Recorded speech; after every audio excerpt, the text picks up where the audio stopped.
Jika PT Sokvindo gagal mengelola air yang tergenang dan menyebabkan dampak kesehatan, mereka melanggar kewajiban ini. 2.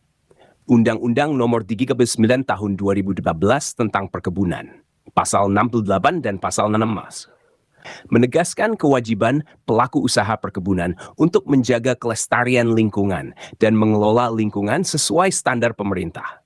Lalai dalam mengelola genangan air dapat dianggap melanggar kewajiban ini, yang dapat berujung pada sanksi administratif.